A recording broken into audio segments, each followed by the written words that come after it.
Hoje eu queria fazer uma coisa mais expositiva, né, mais uma introdução mesmo, né, aos livros sapienciais e especificamente para que a gente tenha uma noção do que cada um fala, qual é realmente o que se pode extrair deles, né, que é uma coisa muito preciosa. Então vamos lá. Eu quero começar falando sobre uma perspectiva dos livros sapienciais. É importante lembrar que os livros sapienciais, eles ocupam um bloco, um terceiro bloco nos livros da Bíblia Católica, né? Depois do Pentateuco e dos livros históricos. Não sei se vocês têm familiaridade com esses livros, se vocês já leram esses livros sapienciais na Bíblia. E são 7 os livros, né, sapienciais: Jó, Salmos, Provérbios, Eclesiastes, Cântico dos Cânticos, Sabedoria e Eclesiástico. Sapiencial vem da palavra latina sapientia, né, que é sabedoria. Sabedoria no sentido de saber viver bem. Sabedoria não está conectado a conhecimento intelectual, isso é importante a gente saber, mas a saber como viver. E essa sabedoria, ela é transmitida geracionalmente. O que isso significa? Que é de geração em geração, que faz parte da nossa ancestralidade. E a sabedoria, ela é muito mais antiga que os próprios textos bíblicos, né? A sabedoria existe em todas as culturas, em todos os povos. E ela pode ser identificada através da luta em defesa da vida, dos costumes e da cultura dos povos. Essa literatura sapiencial, ela nasce do cotidiano, nasce do dia a dia, quando você tem famílias reunidas. Não sei se vocês têm o hábito, mas eu tinha muito esse hábito quando mais nova, né? De sentar na roda com os tios avós, ouvir conversa, tomar chimarrão. Cada região tem a sua cultura do que bebe, né? Na roda, assim, das famílias. E essas trocas de experiência, a amizade, família, educação, conselhos, orientações que são passadas de uma geração a outra. E isso é que forma e que molda a nossa maneira de tomar decisões, por exemplo. Então, esses livros sapienciais, eles nasceram a partir dessas descobertas, dessas experiências no povo de Israel. Os povos vizinhos de Israel tinham isso, e as culturas que envolvem as influências que Israel sofreu de fora, todos esses tinham seus livros de sabedoria. E é importante lembrar que um pouquinho da história de Israel, né? É preciso ter a noção de que existem 3 períodos principais na história de Israel, que baseados na época do exílio na Babilônia, mais ou menos entre 587, né, a 516, antes da Era Comum. Foi a época do exílio na Babilônia, que o reino de Judá, o reino do sul, foi levado e deportado para a Babilônia.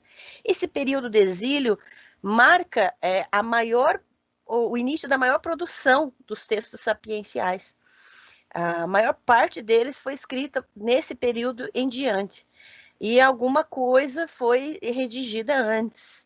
Mas é muito importante que todos os livros, a gente saiba que todos os livros sapienciais têm o seu contexto, têm o seu porquê, têm a sua justificativa, né? Porque eles são assim ou porque tratam de determinados assuntos. Então, vamos imaginar que os livros sapienciais são uma busca por aquilo que é ético, por um testemunho de encontro em todos os espaços da vida. Então, isso significa que não é apenas no seu momento, por exemplo, de oração, que você está em contato com a sabedoria desses livros. Não, é exatamente no seu dia a dia. A sabedoria, ela é formada como uma árvore. Ela se dá no chão da vida em direção aos céus. Ela vai se moldando, se desenvolvendo de acordo com aquilo que o ambiente lhe permite desenvolver. Essa espiritualidade, ela dá ênfase à centralidade dos relacionamentos. E é por isso que nós vamos ver nos sapienciais, por exemplo, muita coisa concreta, relacionamentos entre amantes, entre pais e filhos, entre chefe, né, patrão e trabalhador.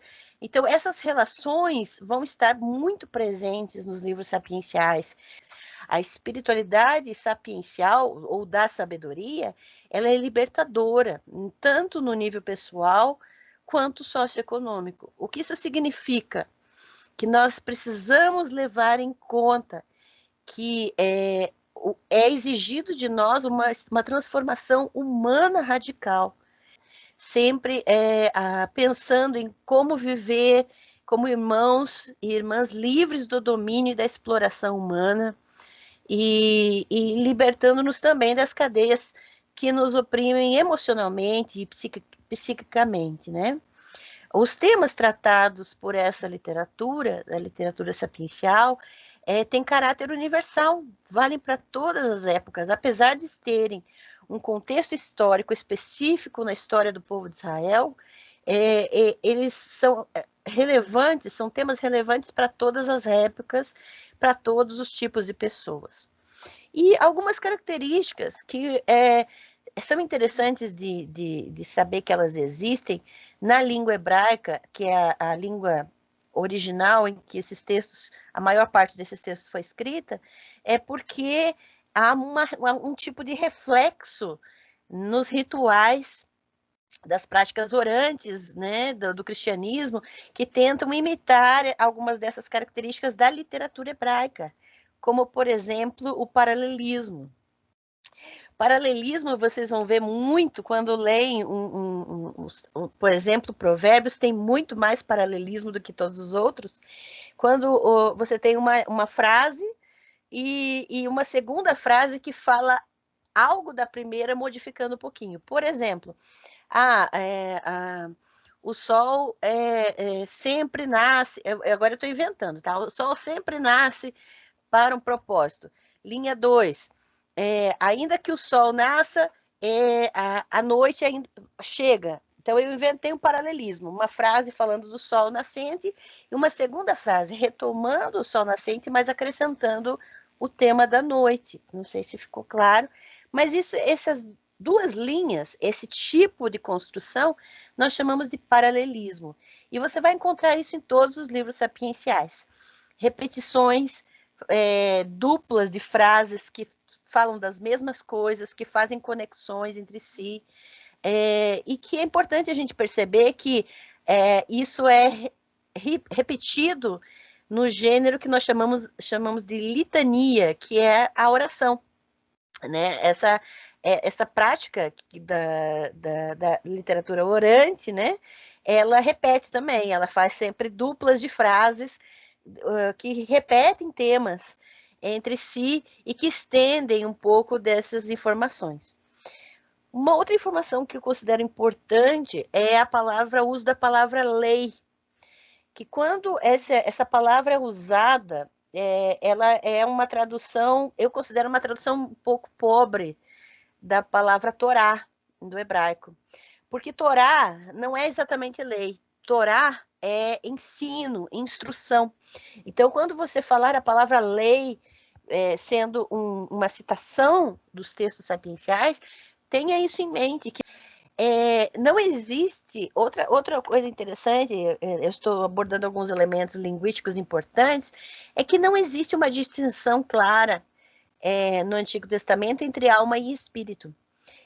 Isso foi um desenvolvimento posterior na teologia, né? Mas a palavra ruach, que seria o vento, o sopro, ou o fôlego de vida que Deus soprou, tem muito mais a ver com essa concretude. É um fôlego, é aquilo que nos torna seres viventes, é aquilo que nos faz permanecer em pé. E a palavra nefesh, que muitas vezes é traduzida com alma, não é exatamente a alma que nós entendemos, diferente de espírito, né? Então, quando se fala de... olha só que interessante. O hebraico é uma língua muito concreta. Então, quando ele fala, quando a gente vê na Bíblia assim, a pessoa está com toda a sua vida dedicada a isso, no texto hebraico não está escrito assim, ele está escrito com todos os seus rins. Ele está dedicado a isso, entende? Então, ele usa muitas figuras concretas no hebraico. É muito interessante. E nefesh, que é traduzido por alma no Antigo Testamento, na verdade significa garganta. E isso é fantástico. Por quê? Porque quando Deus moldou o Adam, né, que é a pessoa, ele soprou nas suas narinas, ruach, que é o sopro, o fôlego de vida. Mas ele soprou aonde? Em nefesh, na garganta da pessoa. Então, não é, ele não soprou o espírito sobre a alma, não, é tudo concreto mesmo. O fôlego de Deus entrou na garganta do ser humano e ele pôde, então, falar. E isso é fantástico, porque foi pela palavra que Deus criou todas as coisas. E é na garganta que começa a vida do ser humano. Veja que essas figuras, elas são muito poéticas. E poesia é o que há na literatura sapiencial. A gente precisa começar a ler e imaginar as figuras que são trazidas através do texto. Eu sou suspeita por falar, mas eu sou apaixonada por literatura, né? Então, essas imagens são muito, muito bonitas. É importante a gente entender as figuras de linguagem que são usadas. Então, por exemplo, quando se fala de pastor e ovelhas, nós temos que tomar cuidado, porque nossa mente está já domesticada por 2000 anos de história da igreja. Só que quando esses livros foram escritos, não tinha esses 2000 anos de história da igreja, era outro entendimento desses termos. Então, por exemplo, no Antigo Testamento, quando se fala de pastor, está se falando de autoridades civis, está se falando de rei, de governantes. Não tem nada a ver, por exemplo, com uma restrição a autoridades religiosas. Então, as ovelhas são o povo e o pastor é a autoridade civil. E tanto que Ezequiel fala sobre os pastores que pastoreiam o próprio umbigo, Ezequiel 34, ele está falando das autoridades do povo, né, das autoridades civis. E isso é importante que a gente identifique quando se fala dessas figuras, a que elas se referem, né? Quando se fala de ungido, não está necessariamente falando de Cristo, está se falando possivelmente da figura do rei. Porque os reis eram ungidos e os reis eram representantes da divindade. Então é importante a gente entender que havia toda uma teologia em torno da monarquia, aliada ao poder, e que era denunciada pelos profetas. Esse contexto é o contexto dos livros sapienciais, né? De figuras que vão estar constantemente ali no nas nossas leituras. Então, vamos falar um pouco de cada um. Jó, falando do livro de Jó, nós sabemos que ele tem uma estrutura bem, bem fácil de identificar, que os 2 primeiros capítulos você tem um prólogo em prosa, né? Que é um texto narrativo, uma historinha, né? Os capítulos 3 até o 31, que é o miolo grandão do livro de Jó, você vai ter um diálogo inverso. E é interessante que esse diálogo entre Jó e os companheiros dele, eu nem vou chamar de amigo, porque se aquilo é amigo, né, eu prefiro ficar sozinha. Você tem Jó e os companheiros dele que ficam dialogando, só que os diálogos são todos em forma de poesia. E a maior parte do livro de Jó vai abordar esse tipo de discussão. Aí você tem, por exemplo, os capítulos 32 a 37 são alguns discursos em verso. E do 38 ao 42 você vai ter um grande diálogo em verso entre Deus, entre Javé e Jó, que é particularmente a minha parte favorita. Então, é muito, muito interessante. Eu até trouxe uma tradução que eu quero ler. Acho que eu vou ler agora, rapidinho, um trecho, porque eu tenho uma tradução, não sei se vocês conhecem, que se chama A Mensagem, feita por Eugene Peterson. Na verdade, não é exatamente uma tradução, né? É tipo uma paráfrase. Mas o que o Eugene Peterson fez? Ele fez uma versão dos textos, esse existe em inglês, de Message, e a mensagem em português. Só que numa linguagem, ele tentou traduzir, fazer com que a gente tenha a mesma sensação que os ouvintes originais tiveram ouvindo esses textos. E ele escolhe muito bem as palavras. Deixa eu ler o trechinho de Jó. Vou ler Jó 41 para vocês, mas não precisa acompanhar com o seu texto. Se você puder e não dormir, pode fechar os olhos, tá? Mas se você for dormir, fica com os olhos abertos, mas só ouça. Você seria capaz de pescar com um anzol o Leviatã e guardá-lo no cesto? Poderia laçá-lo com uma corda ou fisgá-lo com um gancho?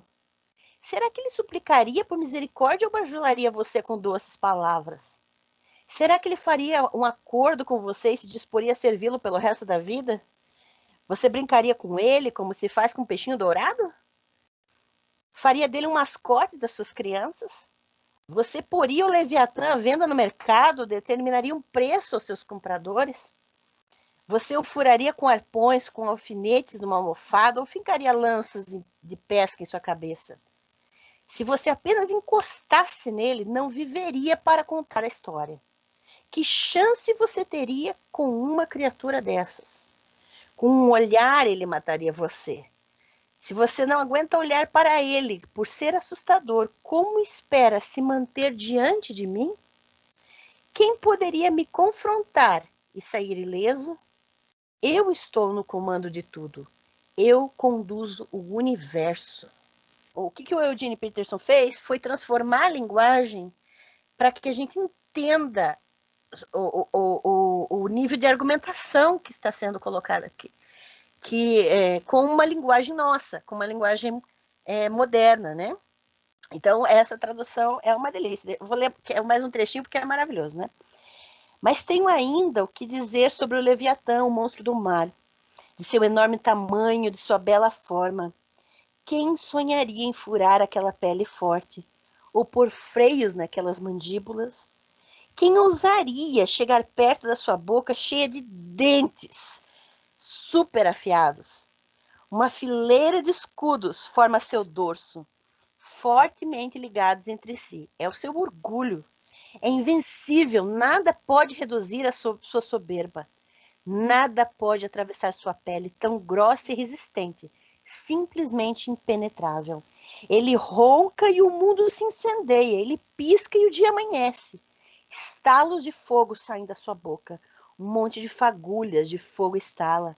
Fumaça sai das suas narinas como o vapor de uma caldeira. Ele espirra e começa um incêndio. Chamas de fogo saltam de sua boca, sua força é tanta que amedronta. Encontrar-se com ele é brincar com a morte. Vigoroso e ágil, é rígido por todos os lados, duro como uma rocha, invulnerável. Até os poderosos correm e se escondem quando ele aparece. Encolhem-se de medo diante do violento agitar da cauda. Dardos são inofensivos na sua pele, e os arpões batem e voltam sem fazer um arranhão. Barras de ferro são como cortinas para ele. Armas de bronze sem comentários. As flechas nem mesmo fazem piscar. Os dardos não têm diferença dos pingos de chuva. Um machado parece lasca de graveto para ele. A ponta da lança ele leva na brincadeira. Sua barriga é tão forte que parece blindada e quando anda deixa marcas profundas na terra. Ele agita as profundezas das águas do oceano como se agitam as águas com fervura. Deixa um rastro luminoso que se estica atrás dele. Parece até longas barbas das profundezas do oceano. Não há nada nesse mundo como ele. Nenhuma grama de medo reside naquela criatura. Ele domina os grandes e poderosos. É o rei do oceano, o rei das profundezas. Agora me diga, isso aqui é melhor que Game of Thrones, né? Você ouve um negócio desse e você imagina aquele monstro. Você consegue desenhar ele. Se eu desse uma folha para você, você ia conseguir desenhar o que você ouviu. Porque você visualiza, é isso, os sapienciais, eles trazem a realidade, eles trazem o mundo como uma tela de cinema na sua frente, para que você visualize as figuras. Então veja que toda essa construção do livro de Jó tem um propósito. Mas qual é o propósito? Aonde que esse texto foi feito e para que ele foi feito dessa forma? Só para vocês saberem, esse texto foi composto por um poeta judeu na segunda geração do exílio, mais ou menos 575, antes da Era Comum. Isso significa que o contexto em que os judeus estavam era um contexto sem templo, o templo tinha sido destruído, eles buscavam uma reestruturação litúrgica em torno da sinagoga, a sinagoga foi criada nessa época, porque eles não tinham templo, eles tinham que criar uma maneira de se reunir, né? E cultuar e aprender um pouco. E eles estavam na Babilônia. Pense que eles estavam numa terra estranha, com a identidade quebrada, sofrendo extrema injustiça, e esse texto foi escrito para trazer à tona esses questionamentos. Por que é que estamos sofrendo dessa forma? Por que é que estamos dessa maneira, aonde estamos? É muito interessante que, se você ler desde o começo do livro de Jó, você vai ver que os 2 primeiros capítulos são diferentes, né? Aparece uma Assembleia Celestial e um Satã, uma figura chamada Satã, que chega diante de Deus e fala, ó, você tá vendo como Jó, né? Deus fala, olha, Jó me serve. E daí ele diz, será que ele não se serve por uma razão? Porque você dá tudo para ele? Aí começa a trama da história, né? Só que uma curiosidade é que no Antigo Testamento não existe uma personificação do mal. Não existe o que nós entendemos por diabo. Satã aqui, a palavra hebraica Satã significa acusador, adversário. Ele representava um promotor, um fiscal, né? E essa Assembleia Celestial era muito comum nas culturas babilônicas, né? Na cultura persa, até mesmo na Acádia, né? Na Fenícia também. Então, essas culturas todas têm essa figura. O antigo Israel não tinha uma personificação do mal. Não existe a figura do que nós entendemos de diabo no Antigo Testamento. E muitas pessoas usam o texto de Jó como representação do diabo, mas nós temos que tomar cuidado, porque não é esse o objetivo do texto, né? O texto vai mostrar que a presença dele é apenas uma ferramenta literária para criar esse conto, criar essa narrativa. Jó não foi uma pessoa que existiu de fato. Essa é uma história que foi contada na Babilônia, tá? E que era contada nas culturas antigas. E veja que o objetivo da teologia oficial, né, dos religiosos da época, durante o exílio, era catequizar os camponeses para que eles tivessem a paciência de Jó e aceitassem tudo quietinhos. Assim, a gente percebe que se iniciou uma crise, né, existencial, porque os líderes do povo, os líderes religiosos, queriam que eles simplesmente aceitassem toda a injustiça calados. E a época em que essa história é narrada, né, pode ser representada também em Neemias 5, o contexto de Neemias 5, que revela um conflito social. O povo pobre, a maior parte mulheres, porque os homens tinham sido mortos, começou a protestar fortemente contra os seus irmãos judeus. Depois você pode ler com calma Neemias 5. E o que nós lemos nos 40 capítulos que formam esse núcleo principal de Jó é como um eco do protesto dessas mulheres camponesas que vão tentar reclamar e dizer por que está acontecendo isso. E é importante que, né, por causa desse discurso dos religiosos, de que eles tinham que aceitar tudo, aí começou-se a fortalecer uma crença de que a riqueza era sinal de bênção de Deus. E é o que nós chamamos de teologia da retribuição. E nessa teologia, segundo esse pensamento teológico, os mais puros eram as pessoas ricas. E os impuros e pobres e doentes eram os pecadores. Então, segundo essa teologia, se você é pobre, é porque você pecou. É interessante que essa teologia não morreu, né? A gente sabe que esse pensamento existe até hoje. E é uma teologia que existia na época do exílio. E isso começou a se fortalecer na época do exílio. Os 4 companheiros de Jó, eles representam esse pensamento teológico oficial em Israel, porque eles defendem a justiça de Deus, eles tentam defender Deus, que Deus está agindo certo e acabou, e que você tem que aguentar o sofrimento. Eles colocam a culpa em Jó por causa de todo o sofrimento. Então, eles representam essa teologia oficial, e Jó, ele representa exatamente essa periferia da pobreza, do luto, do abandono, das enfermidades, da humilhação. E nós vamos ver que esses companheiros de Jó, eles pretendem preservar a noção que eles tinham de Deus, da justiça de Deus a qualquer custo, inclusive perdendo o relacionamento com Jó. E o livro de Jó é, de fato, uma crítica a esse modo de fazer teologia. Essa teologia que desconhece a experiência humana. Essa teologia que quer defender Deus. É a teologia que diz que só o bom e fiel é que é rico. E esse método é desmascarado no livro.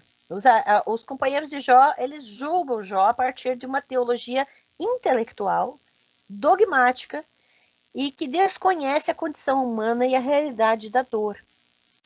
Então, o Jó, ele vai demonstrar a sua completa vulnerabilidade diante dessa situação. Ele é humano, por isso ele sofre. Todo ser humano sofre. Ninguém é feito de aço. E ele está completamente desapontado porque a teologia pregada pelos companheiros dele impede toda a ação solidária. Essa teologia faz com que a gente não se responsabilize pelo sofrimento do nosso irmão. Não é só porque eles não compreendem a dor de Jó, mas porque eles desejam permanecer confortáveis na sua fé. Eles não querem sair da zona de conforto, eles não querem sair da sua caixinha mental, da sua caixinha de crença, de dogma. Porque se eles pensarem diferente, eles vão ter que ser abertos à transformação e à mudança. Eu não vou dar spoiler, né? Que você pode ler o livro de Jó depois para saber como termina.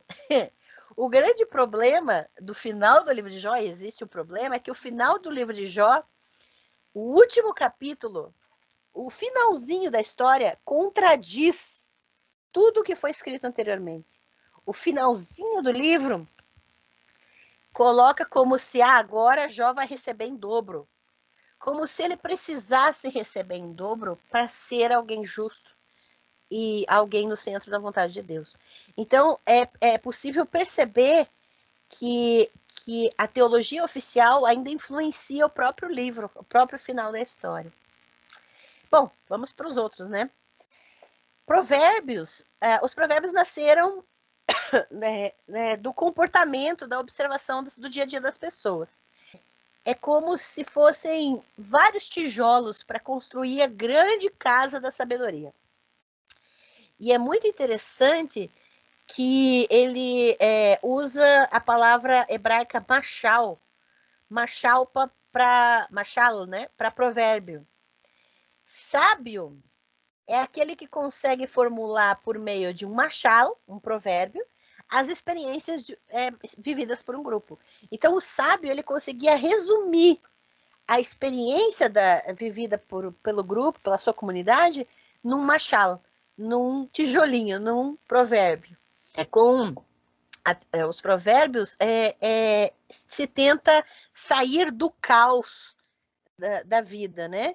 E assim como Deus trouxe ordem ao caos, através dos provérbios se constrói a ordem da vida, tá?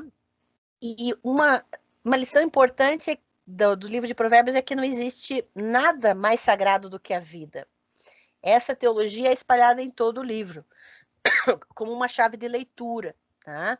Aí você vai ver, nesse meio termo, opostos como aquilo que é justo, aquilo que é injusto, o caminho do bem, o caminho do mal, o caminho da morte, o caminho da vida. O temor de Deus sempre vai ser a teologia dos provérbios também. Outro ponto de extrema importância na teologia de provérbios é a questão do orgulho humano, que é colocado em xeque. Um outro livro do Sapiencial é Eclesiastes, ou Correlete. Correlete é a palavra hebraica e Eclesiastes é a palavra grega para aquele que preside uma assembleia, né? Então, é uma linguagem no hebraico rabínico, já é pós-exílico, tá? E ele vai tratar da inutilidade dos esforços humanos. É muito interessante porque é numa época de reconstrução. Então, ele vai trabalhar muito o que ele chama de vaidade. Se você leu Eclesiastes, você... Nossa, viajou, né? Porque, assim, o texto de Eclesiastes vai trabalhar muito com tudo é vaidade, tudo é correr atrás do vento. E a palavra hebraica para vaidade é revel. Revel que é um vapor. Que sabe quando está frio e você vê o ar saindo quando você respira? É esse vapor que sai quando está frio. Isso é revel, que é a vaidade, ou aquilo que é traduzido por vaidade. E veja que revel é o oposto do ruach, que é aquele fôlego que Deus sopra. Então, o fôlego de Deus, ele nos enche, nos impulsiona a ação. O revel é aquele vapor que sai de nós e que não serve para mais nada para nós. E quando ele diz tudo é revel, tudo é vapor, vai passar, isso aí não serve para mais nada. Ele vai trazer esse questionamento sobre o mundo não ser tão ordenado como pode parecer, né? O livro todo de Eclesiastes é um grande questionamento e que vai trazer essas questões todas à tona e ele vai trazer essa incerteza, esse questionamento constantemente no livro, tá? Vamos para Cantares. E esse livro, né, Cantares, ou Cântico dos Cânticos, né, é muito semelhante ao livro de Esther por duas razões, tá? Primeiro, ele jamais menciona Deus. Tanto Esther quanto o Cântico dos Cânticos não mencionam Deus. É um livro muito interessante. E nenhum desses dois livros, nem Esther, nem Cântico dos Cânticos, se ocupa de temas considerados tradicionais, como, por exemplo, a Torá, as profecias ou a religião. E a gente precisa perceber, acima de tudo, no Cântico dos Cânticos, a alta consideração com relação ao amor e à sexualidade humana. Sim, temos um livro que fala de sexualidade na Bíblia. E o título, Cântico dos Cânticos, em hebraico, é uma fórmula superlativa que representa o mais belo dos cânticos. Em hebraico, não é só é um cântico, né, dos cânticos, não. Significa que ele é o mais belo de todos os cânticos. Salmos são cânticos, mas o próprio texto bíblico diz que o Cântico dos Cânticos é mais belo que todos os salmos. Então, vamos prestar atenção nele. Todo o livro é estruturado em poemas que tratam do amor entre o amado e a sua amada. E é um amor que é representado através da dedicação da vida, um para com o outro. Alguns elementos importantes nesse livro: a legitimidade do amor. No Cântico dos Cânticos, nós temos uma forma toda particular de amor para se expressar. Nesse livro, o amor ele não se encontra, atenção, não se encontra vinculado à união matrimonial. ao casamento, a convenção do casamento. Não. O amor aqui mostra uma relação em que aqueles que se amam se encontram escondidos, em lugares privados, ou no campo, longe de todos, sempre fugindo. Possivelmente eles se escondem porque a relação vivida não é aceita socialmente pelas demais pessoas. Mas o amor que eles demonstram entre si é um amor que legitima a si mesmo. A relação entre sexualidade e ternura é outro elemento. Cada gesto na relação entre eles acontece a partir da ternura. Ambos, eles se enxergam com potencialidade. Imagine, se você tem alguém que você ama, e agora eu estou falando de amor sexual, tá? O amor que envolve a sexualidade, você vai ver potencial naquela pessoa. Você não vai querer exercer poder sobre ela.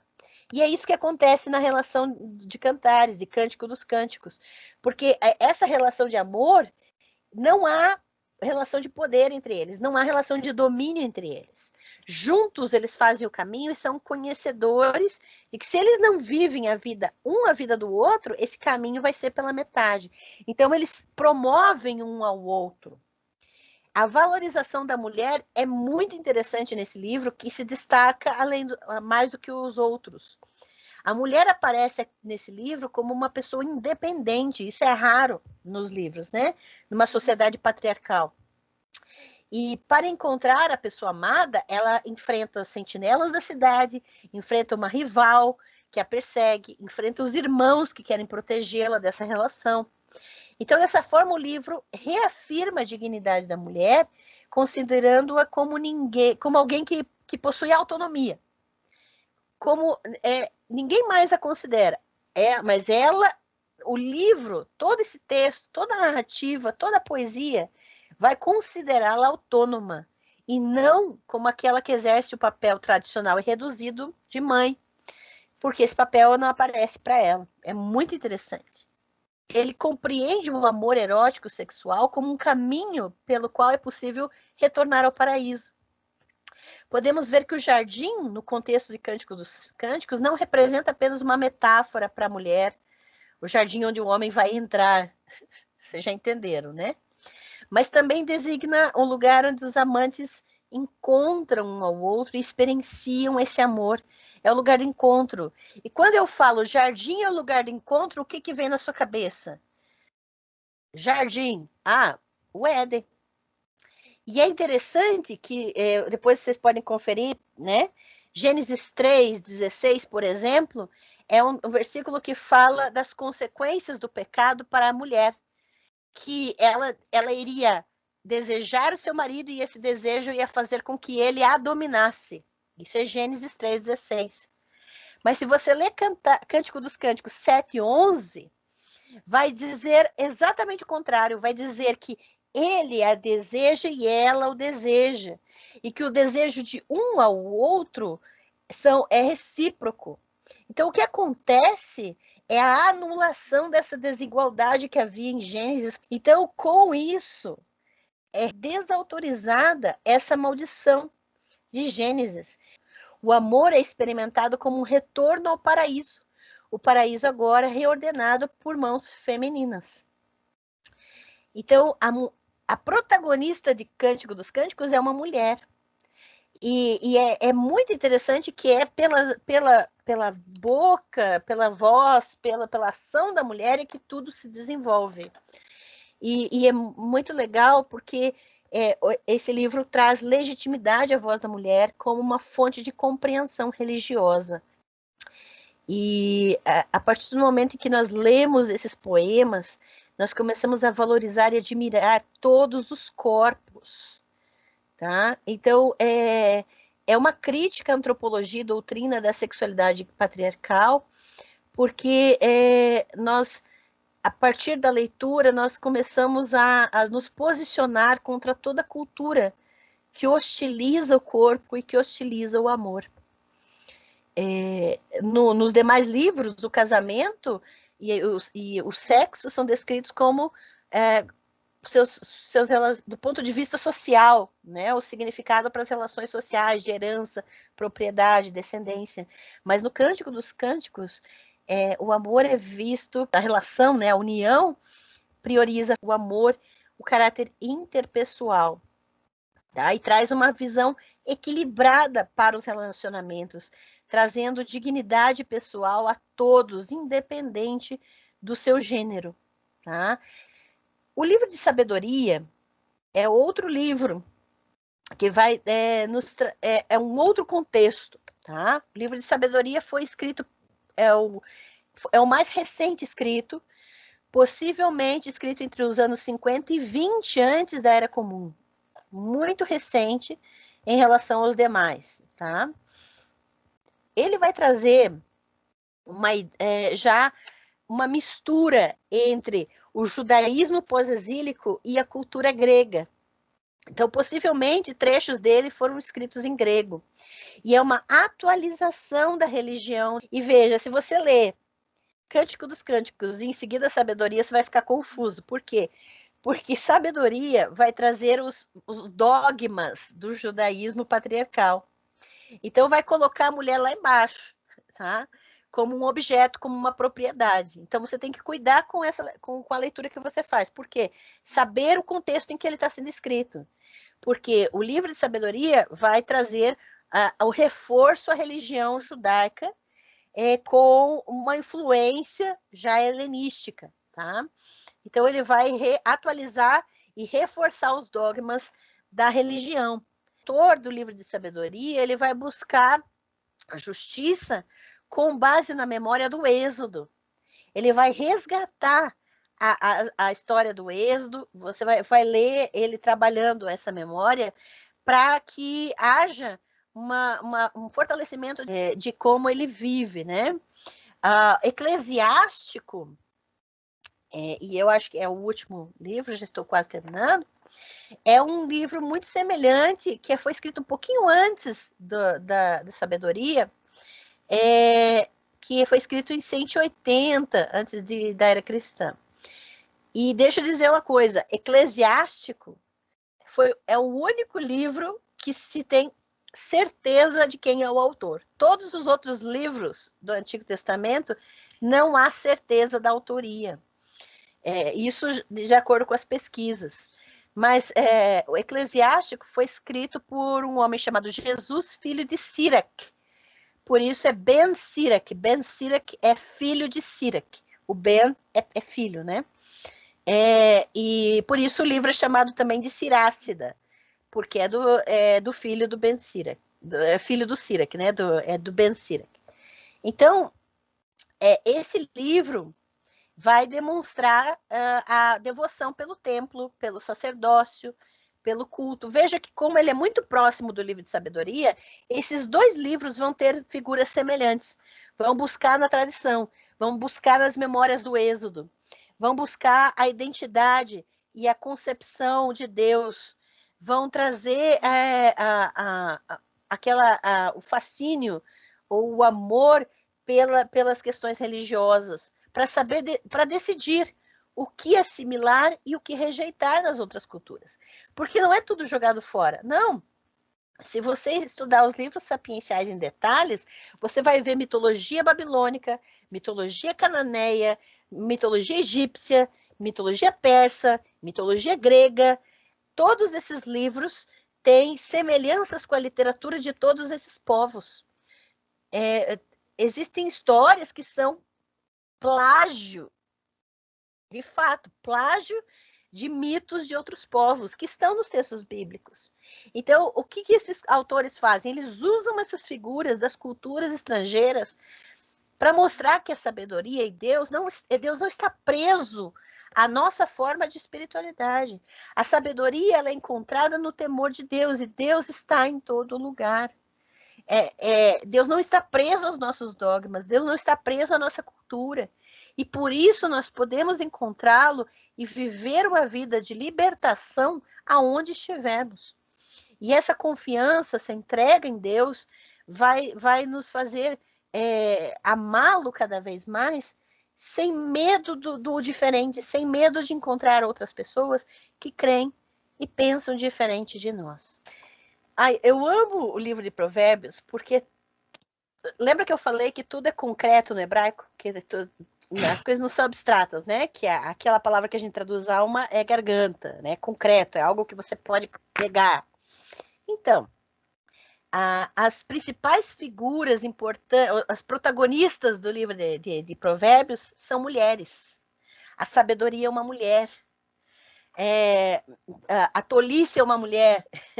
São mulheres ali no livro. Você vai ver, a sabedoria fica batendo na porta, fica chamando nas ruas, nas praças, fazendo apelo nas praças.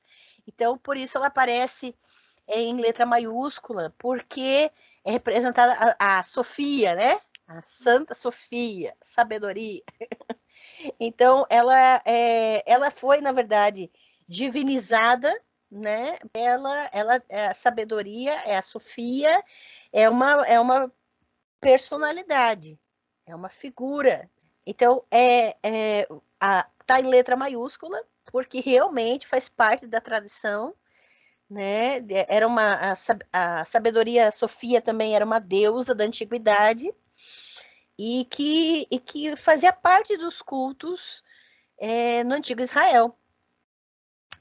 Então, é muito interessante porque quando a gente lê o texto e está em letra maiúscula, né? Por quê? Porque é uma personalidade, a sabedoria é uma mulher que tenta fazer apelo para que você se renda a ela e não se renda à tolice.